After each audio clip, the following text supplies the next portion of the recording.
Le 28 septembre 2025, Martha Haddad interviewe le vice-président J.D. Vance dans l'émission Fox News Sunday au sujet de la guerre en Ukraine. Une interview normale, un dimanche, jusqu'à ce qu'elle pose une question très précise, à propos des missiles Tomahawk.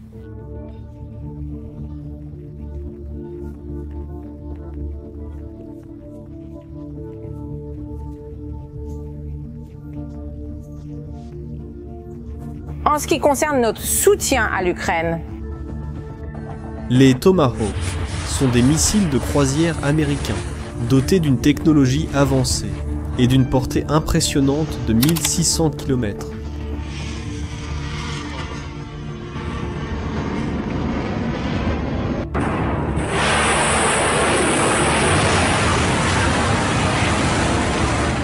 C'est suffisant pour atteindre des cibles dans une grande partie de la Russie, y compris Moscou. Zelensky le sait, et c'est pourquoi il les réclamait depuis des mois, mais on lui refusait toujours. Mais cette fois, la réponse de J.D. Vance a été différente et a révélé quelque chose qui pourrait tout changer. L'une des choses que j'ai toujours dites, Martha, c'est que je voulais que les Européens se lèvent de manière forte. Je voulais que les États-Unis cessent de dépenser et de s'impliquer dans un conflit si lointain. Grâce au leadership, les Européens achètent maintenant des armes aux États-Unis au lieu que ce soit nous qui leur en donnions. Vous avez demandé pour les Tomahawks, le président va s'en charger. La décision finale du président visera le meilleur intérêt des États-Unis. Nous sommes en train d'examiner cela. Je sais que nous avons des discussions en ce moment même à ce sujet, à propos de cette question. Mais ce que personne n'a remarqué, c'est que ces conversations ne portaient pas seulement sur les Tomahawks. 3 jours plus tard, les États-Unis ont pris une décision encore plus directe, une décision qui pourrait bien paralyser la machine de guerre de la Russie. Et cette décision est venue plus rapidement que quiconque ne l'aurait imaginé. À peine 72 heures après cette interview, la bombe a explosé. Reuters et le Wall Street Journal ont publié la nouvelle simultanément. 1er octobre 2025. Le titre était clair. Les États-Unis avaient autorisé quelque chose d'inédit. Leurs agences de renseignement et le Pentagone ont été autorisés à fournir des informations à l'Ukraine. Pas n'importe quelles informations. Des données précises sur des cibles d'infrastructures énergétiques à l'intérieur de la Russie. Raffineries de pétrole, oléoducs, centrales électriques. Des cibles situées bien au-delà de la frontière avec l'Ukraine. Pour la première fois depuis le début de la guerre, les États-Unis vont officiellement aider l'Ukraine à détruire des cibles au cœur du territoire russe. Mais pour comprendre pourquoi cette décision est si dévastatrice, il faut voir ce que l'Ukraine parvenait déjà à faire toute seule. Depuis août 2025, les forces ukrainiennes ont considérablement intensifié leurs attaques contre les raffineries russes. Entre le 1er août et le 19 septembre, au moins 21 attaques différentes. Certaines installations ont été frappées 2 ou 3 fois. L'Ukraine utilisait ses propres drones longue portée, fabriqués dans le pays même, et leur portée était impressionnante. Des drones ukrainiens ont frappé des cibles à plus de 1100 km de la frontière. L'Ukraine pouvait déjà frapper le cœur industriel russe avec sa technologie, sans viser des cibles au hasard. En septembre, l'Ukraine a forcé la fermeture des 2 plus grandes raffineries du pays. Début octobre, 21 des 38 principales raffineries russes avaient été touchées. Plus de la moitié des raffineries stratégiques étaient sous attaque ukrainienne. L'impact a été dévastateur. À la fin du mois de septembre, plusieurs agences d'analyse énergétique sont arrivées au même chiffre. Entre 38 et entre 40% de toute la capacité de raffinage de pétrole de la Russie était hors service. L'une de ces agences, Ciala, a été assez précise. Les attaques de drones ukrainiens ont directement causé 70% de ces fermetures. Le président Zelensky a qualifié ces attaques de sanctions les plus efficaces. En d'autres termes, l'Ukraine a inventé sa propre façon de punir économiquement la Russie. Et ils ont ressenti chaque coup. Le manque de capacité de raffinage a créé une crise du carburant en cascade. Le marché intérieur russe est resté 20% en dessous de la demande. De longues files d'attente ont envahi les stations-service du pays. Plus de 100 voitures attendaient. Des conducteurs faisaient la queue toute la nuit. La crise s'est propagée de l'Extrême-Orient jusqu'à la Russie centrale. Même la 6e plus grande ville du pays a commencé à souffrir de pénurie. Depuis mai, plus de 300 stations-service indépendantes ont été contraintes de fermer. Ceux qui sont restés ouverts ont dû rationner. Il est interdit de remplir des bidons. En Crimée occupée, les autorités ont officiellement imposé une limite de 20 litres par personne et fixé des plafonds de prix.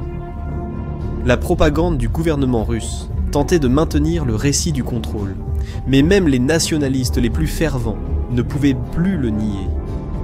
Maxime Kalachnikov, un propagandiste connu, a admis que la situation se détériore. La crise du carburant est en train de se développer. Les voix appelant à un rationnement à la soviétique se font de plus en plus entendre. Arrêtez-vous pour réfléchir. Les militaires manquent, regardez les philosophes à l'assaut, même les blessés maintenant, les malheureux, les nôtres, partent au front. C'est un grave problème. Maintenant, c'est la lutte pour la froideur de la guerre. Il est clair que Moscou ne gagne pas et voit qu'elle ne peut pas gagner. Maintenant, d'une certaine manière, tout le monde parle. Quand même les propagandistes évoquent le rationnement, c'est que la situation est grave. Et la crise du carburant n'était qu'un symptôme de quelque chose de plus grave.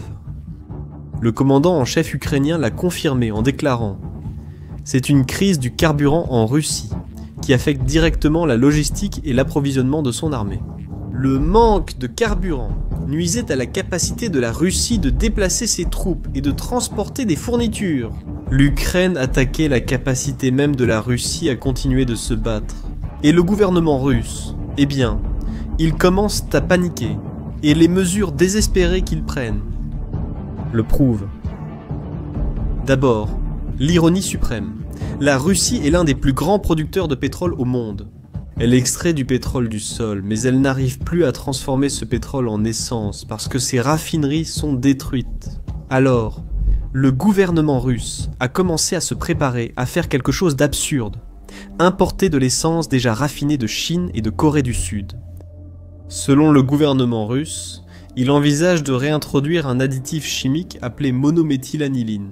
Cet additif sert à augmenter l'indice d'octane de l'essence, ce qui la rend plus performante.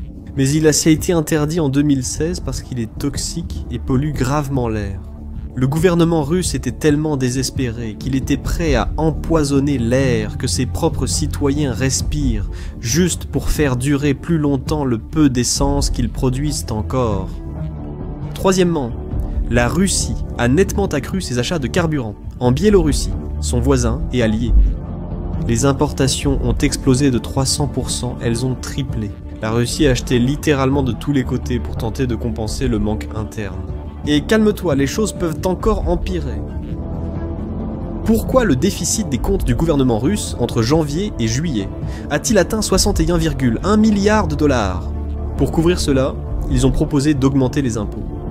Et il y a une chose que peu de gens savent. Mais avant l'invasion de 2022, le gouvernement russe dépensait plus pour la santé et l'éducation que pour l'armée. Aujourd'hui, les dépenses de guerre dépassent de 50% celles de la médecine, de l'éducation, de la culture et du sport réunis. La Russie sacrifie littéralement ses hôpitaux et ses écoles pour financer la guerre.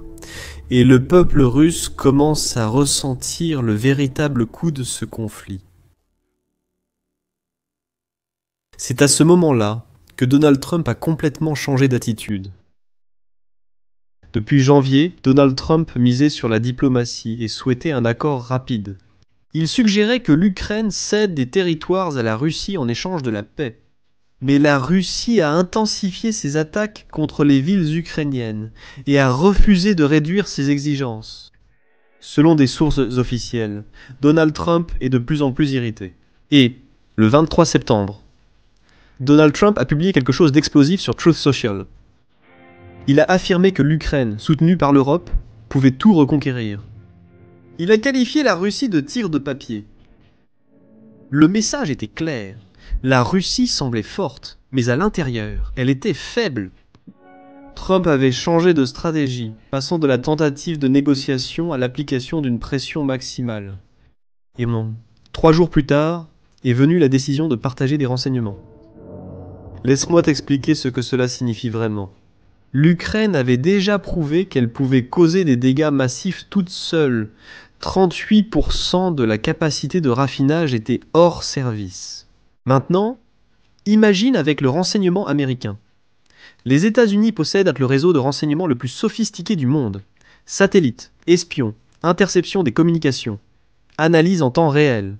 Ce renseignement va transformer la campagne ukrainienne d'extrêmement efficace à absolument dévastatrice. L'Ukraine va recevoir des données précises sur quand et où attaquer pour causer un maximum de dégâts. Quelles raffineries fonctionnent au-dessus de leur capacité?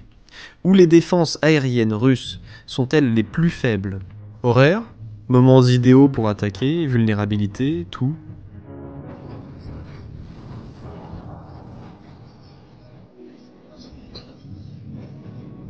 Trump, l'Ukraine, un changement, L'Ukraine, c'est le changement.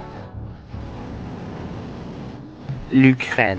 Et je pense qu'il est maintenant plus proche de la situation. Et c'est pour ça. Et franchement, seul Trump peut.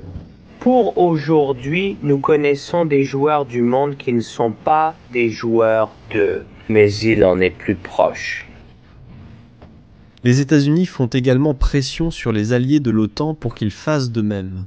L'Ukraine pourrait être sur le point de recevoir un tsunami d'informations provenant de multiples sources. Et la Russie avait déjà du mal à se défendre. Maintenant, elle devra affronter le renseignement américain, et, possiblement, celui de toute l'OTAN. Voilà l'ampleur du gouffre où la Russie s'est engagée. Le pays possède des milliers de cibles, réparties sur 11 fuseaux horaires. Il est impossible de tout défendre. Chaque système de défense aérienne protégeant une raffinerie est un système qui ne protège pas les troupes sur la ligne de front. La Russie fait maintenant face à un dilemme impossible. Elle doit choisir entre défendre son économie ou défendre son armée. Elle ne peut pas faire les deux simultanément. Et le pire, cela crée un cercle vicieux qui ne fait qu'empirer. Moins de raffinage signifie moins de carburant. Moins de carburant signifie une logistique militaire plus difficile, moins de capacité à lancer des offensives. Moins de raffinage signifie aussi moins de revenus d'exportation. Moins d'argent signifie moins d'équipements militaires. Une armée plus faible signifie moins de capacité à défendre les raffineries. Moins de défense signifie plus de raffineries détruites. Le cycle recommence. C'est une spirale qui s'auto-alimente, un cercle vicieux que la Russie n'arrive pas à briser. Et la situation est sur le point de devenir encore pire. Parce qu'il n'y a pas que le renseignement qui arrive, il y a aussi la question des missiles. L'Ukraine développe ses propres systèmes. Le Flamengo a une portée de 3000 km et une ogive de 1150 kg, soit plus du double du Tomahawk américain. Produite en masse, il pourrait viser presque toute cible en Russie. Le Long Neptune, version terrestre du missile qui a coulé le plus grand navire de la flotte russe de la mer Noire, a une portée de 1000 km. La production de masse est longue. C'est là que les systèmes occidentaux entrent en jeu. Les Tomahawks mentionnés par Vance ont une portée pouvant atteindre 2500 km. Ils volent à basse altitude pour éviter les radars, effectuent des manœuvres pour s'échapper. Une vitesse de plus de 900 km/h, des décennies d'utilisation éprouvées. Mais les États-Unis envisagent une alternative aux Tomahawks, moins chère et plus évolutive. Le Barracuda, un missile développé par l'entreprise de défense américaine Anduril, a une portée de plus de 900 km. Le coût, moins de 200 000 $, une fraction du prix d'un Tomahawk. Et, le plus important, il a été spécialement conçu pour la production de masse, des milliers d'unités par an. La stratégie ici n'est pas la précision chirurgicale pour chaque cible, c'est le volume. Des attaques constantes que la Russie ne peut tout simplement pas repousser ou réparer assez rapidement. L'Allemagne a également annoncé la levée des restrictions sur les armes fournies et a promis d'aider l'Ukraine à développer sa propre capacité de production. Quant à la France, elle travaille sur un nouveau paquet de sanctions visant les entreprises russes. Tout cela est coordonné avec l'administration Trump. L'alliance occidentale est en train de se consolider. Mais alors, qu'est-ce que tout cela signifie? Les États-Unis ont fait d'une initiative ukrainienne réussie un pilier clé de la stratégie occidentale. L'objectif n'est pas un coup de grâce unique, c'est une usure économique constante. Réduire progressivement la capacité de raffinage, interrompre la logistique, drainer l'argent de l'État russe, éroder la capacité militaire, jusqu'à ce qu'il ne puisse plus soutenir d'opérations offensives. Tout indique que la Russie va répondre en ripostant par des attaques brutales contre les infrastructures ukrainiennes. Les attaques massives du début octobre en sont la preuve, et il existe un risque d'escalade si des armes comme les Tomahawks sont fournies. Mais jusqu'à présent, les experts estiment que la Russie a été contenue par la crainte d'une réponse directe de l'OTAN. Quand ils peuvent nous nuire, nous les arrêterons et renforcerons notre défense aérienne. Cela nuira-t-il à nos relations avec les États-Unis qui voient enfin le bout du tunnel? Bien sûr. Comment pourrait-il en être autrement? Impossible d'utiliser des Tomahawks sans implication directe du personnel militaire américain. Cela marquerait une étape d'escalade totalement nouvelle, qualitativement nouvelle, y compris dans les relations entre la Russie et les États-Unis. On peut voir que la guerre a atteint une nouvelle phase. Cette phase ne concerne pas le plus de chars, mais celui capable de soutenir son économie de guerre plus longtemps, pour voir qui cédera. D'abord, le renseignement américain, l'arrivée de missiles, de nouveaux alliés et le renforcement des positions. L'équilibre penche. La Russie fait face à une équation impossible. Chaque raffinerie détruite rend le financement de la guerre plus difficile. Chaque litre manquant complique le déplacement des troupes. Chaque rouble investi dans la défense intérieure ne va pas au front. C'est un cycle qui se resserre de plus en plus. Et la Russie n'a pas beaucoup d'options.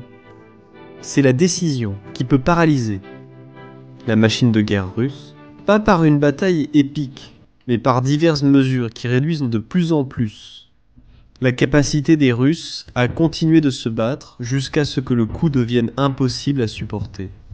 Et vous, qu'en pensez-vous? Combien de temps pensez-vous que la Russie peut supporter cette pression?